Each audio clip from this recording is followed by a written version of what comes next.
बिस्मिल्लाहिर्रहमानिर्रहीम। नाज़रीन ग्रामी, हज़रत शाह शरफुद्दीन बू अली कलंदर रहमतुल्लाहि अलैहि आपका शुमार बरसगीर पाको हिंद के नामवर औलियाए कुब्बार में होता है। पाको हिंद के मजाजीब के इमाम और साहिब इसरार मशाइख चिश्त के रहनुमा शुमार होते हैं। इब्तदाई ज़िंदगी में अलूम दीनिया में महारत हासिल की और मुजाहिदा अख्तियार किया।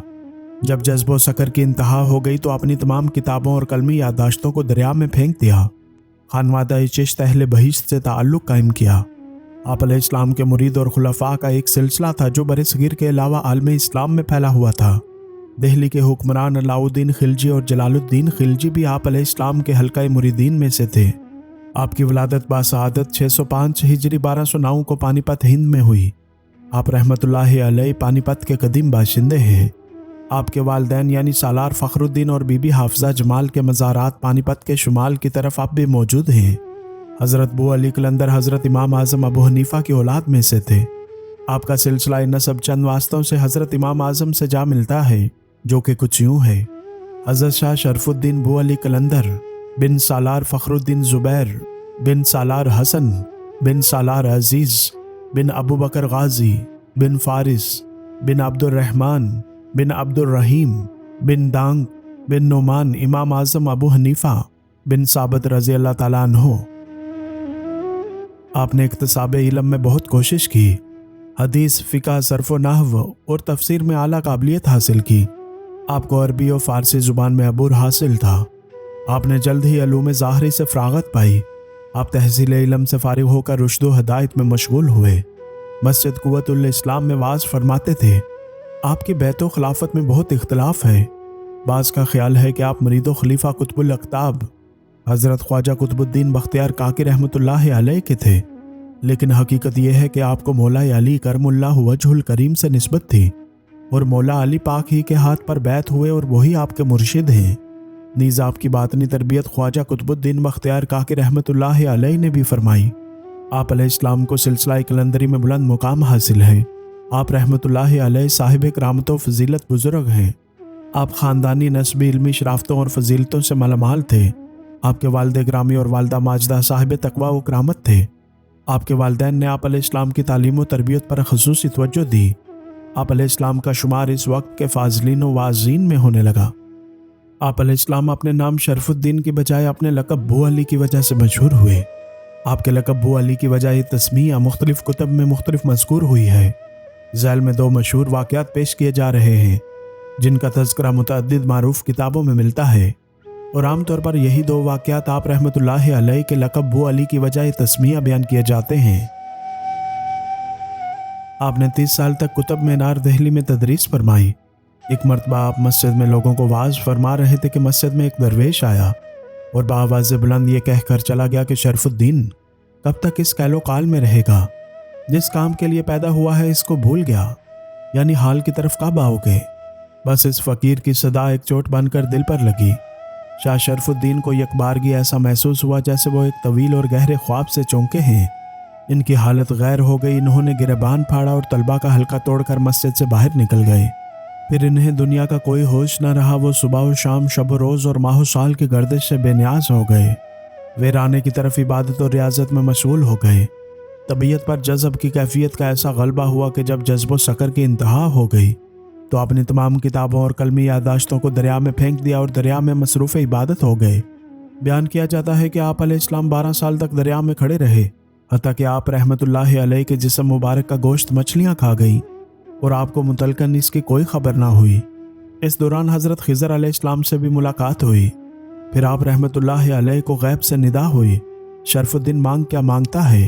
आप अलैहिस्सलाम ने जवाब दिया है, बारी ताला मुझे अली बना दे। गैब से जवाब आता है, नहीं, तुझे कैसे अली बनाया जा सकता है, क्योंकि अली तो एक ही है। इसके बाद आप रहमतुल्लाहि अलैहि फिर 12 साल तक दरिया में मज़ीद खड़े रहे। आखिर गैब से निदा होती है, शरफुद्दीन अपनी ज़िद से बाज आ जा और कुछ मांग ले। आप रहमतुल्लाहि अलैहि ने फरमाया, मैं भला और कुछ क्यों मांगूँ, मुझे तो बस अली बना दे। निदाए गैबी हुई, अच्छा तो यूँ करते हैं कि तुझे अली की बू अता कर देते हैं। चुनाचे आप रहमतुल्लाहि अलैहि को हज़रत अली उल मुर्तज़ा रज़ी अल्लाह ताला अन्हो की बू अता फरमा दी गई। इसलिए आप अलैहिस्सलाम को बू अली कलंदर कहा जाता है। रवायात से मालूम होता है कि आप अलैहिस्सलाम से हज़रत अली रज़ी अल्लाह ताला अन्हो की खुशबू आया करती थी। اسی خوشبو کی بدولت دھیرے دھیرے سب لوگوں نے آپ علیہ السلام کو بو علی کہنا شروع کر دیا، جو کہ آپ علیہ السلام کے اصل نام سے زیادہ مشہور ہوا۔ ایک اور روایت میں یوں آتا ہے کہ حضرت بو علی قلندر رحمۃ اللہ علیہ 12 سال تک دریا میں کھڑے رہے۔ اس دوران آپ رحمۃ اللہ علیہ کے جسم مبارک کا گوشت مچھلیاں کھا گئیں، مگر آپ رحمۃ اللہ علیہ وہیں بدستور کھڑے رہے۔ 12 سال کے بعد ندائے غیبی ہوئی، ہم نے تیری عبادت اور اطاعت قبول کر لی، جو مانگنا ہے اب مانگ لے۔ آپ رحمۃ اللہ علیہ نے عرض کیا، باری تعالیٰ تجھ سے تجھی کو مانگتا ہوں، میں تو یہیں کھڑا کھڑا جان دے دوں گا اور تیری محبت ہی میں دم توڑوں گا۔ غیب سے ندا آئی، اب پانی سے باہر تو نکل، ہمیں تجھ سے بہت سے کام لینے ہیں۔ آپ رحمۃ اللہ علیہ نے عرض کیا، میں خود تو نہیں نکلوں گا۔ اسی وقت ایک بزرگ نے گود میں اٹھا کر کنارے پر کھڑا کر دیا۔ آپ رحمۃ اللہ علیہ نے جھنجھلا کر بولا، اے شخص تو کون ہے جس نے میری 12 سال کی محنت ضائع کر دی؟ میں منزل مقصود پر پہنچنے ہی والا تھا۔ انہوں نے فرمایا، شرف الدین میں علی بن ابی طالب ہوں، دیکھ لے۔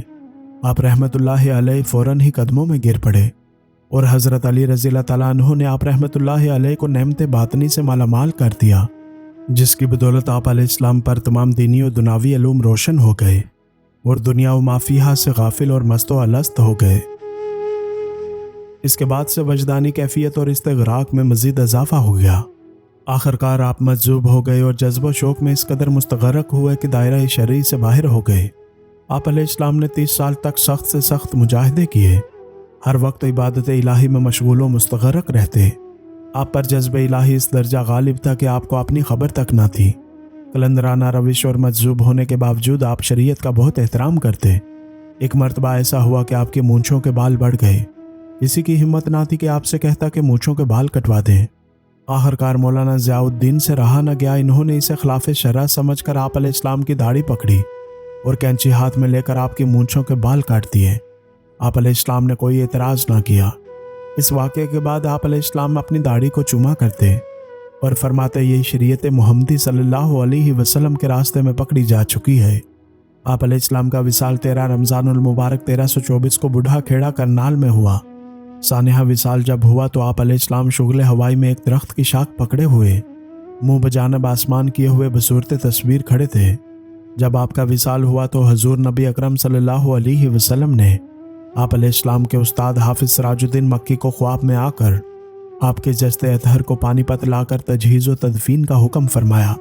جب حافظ سراج الدین مکی کرنال پہنچے تو لوگ قلندر پاک کی تدفین کر چکے تھے، تو حافظ سراج الدین مکی نے فرمان رسول اللہ صلی اللہ علیہ وسلم کے مطابق قلندر پاک کے جسد اطہر کو پانی پت لے جانے کی کوشش کی، تو اہل کرنال نے اس کی مخالفت کی اور جسد اطہر لے جانے کی اجازت نہ دی۔ تو سراج الدین مکی ایک مصنوعی جنازہ بنا کر پانی پت کی طرف یہ کہتے ہوئے چل پڑے کہ اگر آپ کامل ہیں تو خود ہی آ جائیں گے۔ اتفاق سے ایک امیر سیر کرتا ہوا وہاں آ نکلا۔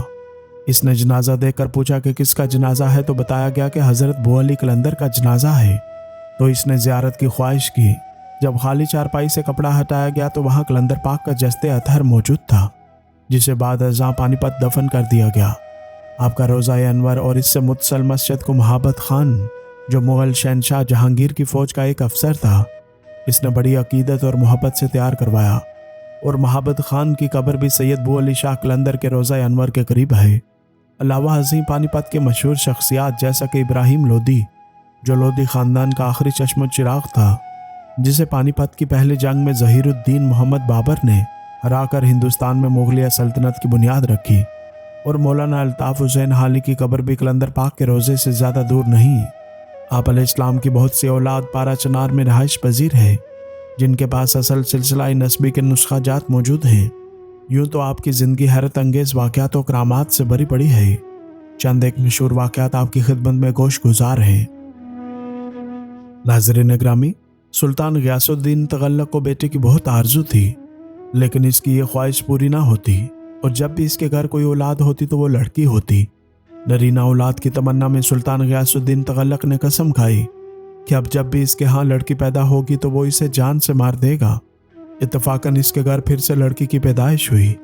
اس کی بیوی نے ممتا سے مجبور ہو کر اس لڑکی کو جنگل میں رکھوا دیا اور بادشاہ سے بہانہ کر دیا۔ جس دن بچی کو جنگل میں رکھوایا گیا، اسی دن ایک دھوبی جنگل سے گزرا۔ اس نے جب ایک نومولود بچی دیکھی تو اس کو اپنے گھر لے آیا۔ اس دھوبی نے اس بچی کو پال پوس کر جوان کیا اور جب اس لڑکی کی عمر 12 سال ہوئی تو سلطان غیاث الدین تغلق کی نظر دوران شکار اس لڑکی پر پڑ گئی۔ سلطان اس لڑکی پر عاشق ہو گیا اور اس لڑکی کے ساتھ نکاح کر لیا۔ سوائے عالم الغیوب کے اس راز کو کوئی نہ جانتا تھا کہ حقیقت میں یہ وہی لڑکی ہے جو جنگل میں رکھ دی گئی تھی۔ جب بادشاہ نے اس لڑکی کے ساتھ مجامت کی خواہش کی تو قدرت الہی سے اس پاک دامن لڑکی کو خون جاری ہو گیا، اور ایسے موقعوں پر ہمیشہ ہی ایسا ہوا کرتا۔ سلطان کو یہ صورتحال دیکھ کر سخت پریشانی ہوئی اور آخرکار اس نے یہ راز ظاہر کر دیا۔ حکیموں اور نجومیوں کو بلا کر اس واقعے کا سبب پوچھا۔ حکاماں نے ہر چند علاج کیا مگر کچھ فائدہ نہ ہوا۔ نجومیوں نے زائچے کھینچے مگر اصل حقیقت کو معلوم نہ کر سکے۔ آخرکار سب نے اپنی عاجزی کا اعتراف کر لیا۔ جب سلطان کو ہر طرف سے مایوسی کا سامنا ہوا تو قلندر پاک کی خدمت میں حاضر ہو کر مشکل کشائی کی درخواست کرنے لگا۔ حضرت بو علی قلندر رحمۃ اللہ علیہ نے سلطان غیاث الدین تغلق کی بات سننے کے بعد مراقبہ کیا تو ساری صورتحال ان پر منکشف ہو گئی۔ آپ رحمۃ اللہ علیہ نے سلطان کو مخاطب کرتے ہوئے فرمایا، غیاث الدین، جس لڑکی سے تو ہم بستری کرنا چاہتا ہے وہ تیری بیوی نہیں بلکہ تیری اپنی ہی بیٹی ہے، اور اس کو خون صرف اس وجہ سے آتا ہے کہ اللہ تعالیٰ تجھے اس گناہ کبیرہ سے باز رکھنا چاہتا ہے۔ تو چاہے تو اس بات کی تصدیق اپنی بیوی سے بھی کر سکتا ہے۔ سلطان غیاث الدین تغلق نے واپس محل میں جا کر جب اپنی زوجہ سے دریافت کیا اور اس نے بتایا کہ جب سلطان نے لڑکی کو مارنے کا ارادہ کیا تھا تو اس نے اس ڈر سے لڑکی کو جنگل میں پھینکوا دیا تھا۔ سلطان خوف الہی سے کانپ اٹھا اور اس نے اللہ تعالیٰ کے حضور گڑ گڑا کر معافی مانگی۔ ناظرین گرامی، شیخ شرف الدین بو علی قلندر حضرت شیخ شمس الدین ترک پانی پتی رحمۃ اللہ علیہ کے ہم اثر تھے۔ جس دن حضرت ترک پانی پتی کلیر سے پانی پت تشریف لائے، اسی دن سے شیخ شرف الدین بو علی قلندر نے پانی پت چھوڑ کر شہر کے باہر سکونت اختیار کر لی۔ چند روز گزرنے کے بعد شیخ شمس الدین کے ایک خادم اس مقام سے گزرے جہاں بو علی قلندر رحمۃ اللہ علیہ نے قیام کیا ہوا تھا، تو دیکھا کہ شیخ بو علی قلندر شیر کی شکل میں تشریف فرما ہے۔ یہ خادم ڈر گیا اور دوڑا دوڑا شیخ شمس الدین ترک کی خدمت میں حاضر ہوا تو آپ نے بات سن کر فرمایا کہ دوبارہ جاؤ، اگر بو علی قلندر شیر کی شکل میں نظر آئے تو ان سے کہنا شیر تو جنگل میں رہا کرتے ہیں، شہر میں ان کی گنجائش نہیں۔ خادم گیا تو شیخ بو علی قلندر کو دوبارہ شیر کی شکل میں دیکھا تو کہا، میرے مرشد نے کہا ہے کہ شیروں کو آبادی میں رہنا مناسب نہیں، ان کا مقام تو جنگلات اور بیابان ہوتا ہے۔ وہ شیر اس وقت اٹھا اور جنگل کی طرف چلا گیا اور پانی پت سے کئی میل دور اپنا بسیرا بنا لیا۔ یہ مقام آج بھی باغونی کے نام سے پانی پت شہر سے مشرق کی طرف واقع ہے۔ ہندی زبان میں باغ شیر کو کہتے ہیں، باغونی مقام شیر کو کہا جاتا ہے۔ یہ مقام اب تک خلق خدا کی زیارت گاہ ہے۔ حضرت شیخ بو علی قلندر چند سال یہاں رہے، پھر بوڑھا کھیڑا جو کرنال کے مضافات میں ہے سکونت پذیر ہو گئے۔ حضرت شیخ بو علی قلندر کے ایک خاص خادم تھے جن کا نام مبارک خان تھا۔ عام لوگوں کو آپ علیہ السلام کے نزدیک جانے کی جرت نہ ہوتی۔ مبارک خان لوگوں کے مسائل لے کر حاضر ہوتا اور مشکلات حل کرواتا۔ آپ نے کئی کتابیں لکھی، آپ کی ایک کتاب حکم نامہ شرف الدین کے نام سے مشہور ہے۔ آپ شاعر بھی تھے، آپ کا کلام حقائق و معارف، ترک و تجرید، عشق و محبت کی چاشنی میں ڈوبا ہوا ہے۔ آپ کی ایک مکتوب بنام اختیار الدین کے نام سے مشہور ہے۔ یہ مکتوبات آپ رحمۃ اللہ علیہ کے مرید اختیار الدین کے نام ہیں، اور یہ مکتوب سالک کے لیے ایک رہنما کی حیثیت رکھتی ہے۔ ان مکتوبات میں عشق و محبت، اسرار و رموز، ترک دنیا اور حقیقت کے راز آشنا کیے گئے ہیں۔ ذیل میں نمونے کے طور پر مکتوبات کے کچھ حصے پیش کیے جا رہے ہیں۔ نمبر 1، عاشق نے اپنے عشق سے تمہارے وجود کا ملک بنایا ہے تاکہ اپنے حسن و جمال کو تمہارے آئینے میں دیکھ سکے اور تم کو اپنے رازداں جانے، اور اس کا یہ فرمان تمہاری ہی شان میں ہے کہ انسان میرا بید ہے، لہٰذا تم بھی عاشق بنو تاکہ اس کے حسن کا جلوہ دیکھ سکو اور اس دنیا کی بجائے اس دنیا کی پہچان کرو جو کہ حضرت محمد مصطفیٰ صلی اللہ علیہ وسلم کی ملکیت میں ہے۔ اپنی تخلیق کا راز جاننے کی کوشش کرو کہ تمہیں تخلیق کرنے کے پیچھے اس کا کون سا راز کار فرما ہے۔ نمبر 2، اے دوست، تمہیں کچھ معلوم بھی ہے کہ خیال اور فکر کیا حال پیدا کریں گے۔ جب وہ تم کو نظر آئے گا تو اس وقت تم کو معلوم ہوگا کہ یہ قسمت میں لکھا تھا کہ تمہارے سامنے آ گیا۔ نمبر 3، اے دوست، جب اللہ تبارک و تعالیٰ تم پر اپنے انعام و اکرام کی بارش شروع کرتا ہے تو تم کو تم سے دور کر دیا جاتا ہے اور یہ عشق کا آغاز ہوتا ہے۔ پھر وہ تم پر حسن ظاہر کرتا ہے اور جب تم اس حسن کا مشاہدہ کرتے ہو تو معشوق کو پہچانتے ہو اور پھر عاشق بن کر معشوق ہو جاؤ۔ इसी माशूकी के जरिए से ही तुम उस आशिक की पहचान कर पाओगे। नाज़रीन ग्रामी, आपका कद मुबारक, मियाना जिस्म फरबा, रंगत सावली, कुशादा पेशानी, घुंघराले बाल, कुछ बाल सफ़ेद कुछ स्याह थे। आप अलैहिस्सलाम पर अक्सर जज्ब शकर का रंग गालिब रहता। आपको पान बेहद पसंद था और आप हमेशा पान इस्तेमाल फरमाते थे। लोग आपके पान को बतौर तबर्रक हासिल करके इस्तेमाल करते और बीमारियों से शिफा पाते। आपके पान मुबारक से बांझ औरतों को औलाद नरीना का होना तो इस वक्त पानीपत में मशहूर था। एक दफ़ा का जिक्र है कि एक दही बेचने वाली औरत सर पर दही की ठलियाँ रखे हुए बू अली के करीब से गुजरी। बू अली ने इसे रोक कर पूछा, दही बेचेगी? औरत ने ठंग कर जवाब दिया, क्यों नहीं, दही बेचने के लिए है। ये बोझ सर पर उठाए फिर रही हूँ, मगर मियाँ जी दही कीमती है, क्या तुम उसे खरीद सकोगे? हजरत बू अली ने पूछा, क्या कीमत है? औरत ने मुस्कुरा कर कहा, सोने का सिक्का। बू अली ने अपने मसल्ले के नीचे से सोने का सिक्का निकाल कर औरत की तरफ उछाल दिया और बेनियाजी से कहा, जाओ, सिक्का भी तुम्हारा और दही भी तुम्हारा, फकीर को कुछ नहीं चाहिए। औरत ने इन्हें हैरत से देखा। सिक्का इसके हाथ में था। जाते वक्त वो मुड़ मुड़ कर इनकी तरफ देख रही थी। चंद रोज बाद वो झिझकते झिझकते इनके पास पहुंची। हजरत ने दोबारा इसे सोने का सिक्का दिया। इसके बाद ये इसका मामूल हो गया, जब कभी आती वो सिक्का ले जाती। एक दिन इसके शोहर ने कहा, तू मियाँ जी की बहुत तारीफ करती है, इनसे बेटा भी मांग ले। दूसरे रोज इसने हजरत से बेटे की तमन्ना जाहिर की और दुआ की तालिब हुई। हजरत ने फरमाया, जाओ अपने मोहल्ले में मनादी करवा दो, जिसके औलाद ना होती हो वो यहाँ आए। औरत वापस चली गई। कई दिन बाद दूसरी औरतों को साथ लेकर आप अलैहिस्सलाम की खिदमत में हाजिर हुई। हजरत ने पान की एक ग्लोरी के टुकड़े किए और एक एक टुकड़ा तमाम औरतों को खिला दिया। एक औरत को छोड़कर सब औरतों ने पान खा लिया और मुकर्ररा मुद्दत गुजरने के बाद सबकी मुरादें भर आईं। मगर जिस औरत ने पान का टुकड़ा नहीं खाया था वो बदस्तूर औलाद से महरूम रही। औलाद हासिल करने वाली औरतों ने अकीदत के तौर पर दही की एक एक ठलिया अपने अपने सर पर रखी और हजरत के पास पहुंच गईं। सब ने इन्हें दही नजर किया। आपने सब के निजराने कबूल कर लिए। इन औरतों में वो औरत भी शामिल थी जिसने पान नहीं खाया था और औलाद से महरूम रह गई थी। वो बहुत गमगीन और अफसुर्दा खड़ी थी। हजरत ने पूछा, गमगीन क्यों है? इसने सारा माजरा कह सुनाया। कहने लगी, मैं आपका दिया हुआ पान मुंह में रखने की बजाय एक पत्थर के नीचे दबा दिया था। हजरत ने फरमाया, इसमें परेशान होने की क्या बात है, जा वो पत्थर उठा के देख। औरत इनके कहने पर वहां पहुंची। वो पत्थर उठाया जिसके नीचे पान दबाया था। पत्थर अपनी जगह से हटा तो तमाम औरतें दंग रह गईं। पत्थर के नीचे एक नौज़ायदा बच्चा खेल रहा था। औरत ने जोशो मुसरत से फौरन बच्चा हाथों पर उठा लिया और हजरत को दुआएं देती हुई रुखसत हो गई। कभी कभी हजरत पर इस्तगराक की ऐसी कैफियत तारी होती थी कि इन्हें किसी चिड़िया का चहकना भी नागवार गुजरता था। ऐसे मौके पर इनकी नज़र जिस चीज़ पर भी पड़ जाती वो खाक हो जाती। ऐसे ही इस्तगराक के आलम में एक बारात इनके करीब से गुजरी। बारात का जुलूस शानो शौकत से रवां दवां था। ढोल बाजे का शोर आप अलैहिस्सलाम को सख्त नागवार गुजरा। इन्होंने नज़र भर के बारात की तरफ देखा। इनका देखना था कि दफातन पूरी बारात गायब हो गई।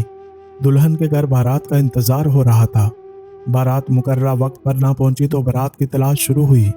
हर कारे हर तरफ दौड़ाए गए, गली गली कूचा कूचा तलाश किया गया, मगर बारात क्या एक बाराती भी तलाश करने वालों को ना मिला। लोग हजरत साहिब की खिदमत में हाजिर हुए। पूछा, क्यों आए हो? अर्ज किया, हमारी बारात गायब हो गई है, दस्तगीरी कीजिए। फरमाया, अल्लाह की नज़र और इस फ़कीर की न्याज कबूल करो, यानी 3 मन खाने का नजराना दो। हर मुमकिन उजलत से 3 मन खाना पकवा कर तकसीम कर दिया गया। इसके बाद हजरत साहिब की खिदमत में अर्ज किया, बारात वापस कर दीजिए। आप अलैहिस्सलाम ने एक तरफ इशारा करके फरमाया, आंखें खोल कर देखो। लोगों ने इस तरफ से देखा कि तमाम बारात इनके सामने मौजूद है। दुल्हा घोड़े पर सवार है और बारातियों के चेहरे मुसरत से खिले जा रहे थे। किसी को यह एहसास तक ना था कि इन्हें देर हो गई है। हजरत का एक मुरीद किसी बाजार से गुजर रहा था। इसे गर्दोपेश की खबर ना थी। इत्तफाकन शहर के हाकिम की सवारी गुजरी। सवारी के साथ गुलामों और चौबदारों का ग्रोह भी था। इन्होंने इसको रास्ते से हट जाने का हुक्म दिया। मुरीद को इतना होश ना था कि सुनता। गुलाम ने तैश में आकर इसे तमांचा रसीद किया। मुरीद ने हजरत की खिदमत में हाजिर होकर तमाम किस्सा सुनाया। हजरत साहिब सुनकर रंजीदा हुए और अलाउद्दीन खलीजी को खत लिखा, जिसका खुलासा शायर ने कुछ यूं बयान किया है। हजरत ने कलम उठाया और खत लिखा कि एक फ़कीर की तरफ से बादशाह की तरफ यह खत है। अपने बदफितरत हाकम को समझाओ, सजा दो, वरना तुम्हारा मुल्क छीन कर दूसरे के हवाले कर दूंगा। अलाउद्दीन खलीजी ने खत पढ़ा और लर्ज किया। आमिल को माजूल करके जंजीरों में जकड़ दिया। आप अलैहिस्सलाम की ज़ाहरी बैत पर तो इख्तलाफ है, लेकिन बातनी और रूहानी फैज़ हज़रत अली इब्ने अबी तालिब से हासिल हुआ। जिस तरह सूरज की किरणों से ज़मीन मुनव्वर होती है, इसी तरह अली की तजल्लियात से अबू अली ने रोशनी हासिल की और हजूर अल्लाह सल्लल्लाहु अलैहि वसल्लम से भी बराह रास्त फैज़ हासिल किया। रसूल अकरम सल्लल्लाहु अलैहि वसल्लम ने इन्हें बख्शीबंद का खिताब दिया था। हज़रत अली रज़ियल्लाहु तआला अन्हु के मुतालिक इनका एक फ़ारसी शेर है, अबू अली हम लाशें हैं, बल्कि लाशें भी नहीं हैं, यानी हम कुछ भी नहीं हैं। हमारे आका व मौला अली सब कुछ है, वही हम गुलामों के मौला हैं। आपकी ज़ात वो मुबारक हस्ती है जिसे मुसलमान, हिंदू और सिख बराबर मानते हैं। हिंदू आज भी इनकी मुनाकबत पढ़ते और गाते हैं, इनको खुदा का मजहर समझते हैं और इनकी न्याज में पान और लड्डू पेश करते हैं और पीतल के दिए जलाते हैं और मुरादें पाते हैं। आप रहमतुल्लाहि अलैह का क़याम एक हुजरा मुबारक में था और इसके दरवाजे पर पर्दा होता था। जिसको हाज़िरी की इजाज़त मिलती सिर्फ वही पर्दा उठाकर अंदर आ सकता था। बाद अज़ां सैयदी गौस अली शाह कलंदर ने वहाँ क़याम फरमाया। हज़रत अबू अली कलंदर पाक की न्याज गोश्त की यखनी, दही की लस्सी और पतली रोटी है। जिस कदर हो सके एहतियात से तैयार करे, तैयार करते वक्त हद्दुल इम्कान बावजू रहे और दरूद व सलाम से लबों को जीनत दे और न्याज शरीफ तैयार करके फातिहा शरीफ पढ़कर हज़रत अबू अली कलंदर पाक की रूह को इसाले स्वाब करे। इंशाअल्लाह ताला बाफज़ले ताला दीनी और दुनियावी हर किस्म की मुरादें बराएंगी। हज़रत अबू अली शाह कलंदर चंद इन खास औलियाए किराम की सफ़ में शामिल हैं जो वसाल के बाद भी इस तरह तसर्रुफ़ रखते हैं जिस तरह अपनी ज़िंदगी में रखते थे। जैसा कि हजूर सैयदी महबूब सुबहान शेख अब्दुल कादिर जेलानी, हज़रत ख्वाजा ख्वाजगान ख्वाजा मोइनुद्दीन चिश्ती, ख्वाजा कुतुबुद्दीन बख्तियार काकी, हज़रत शाह निज़ामुद्दीन औलिया महबूब इलाही वगैरह वगैरह।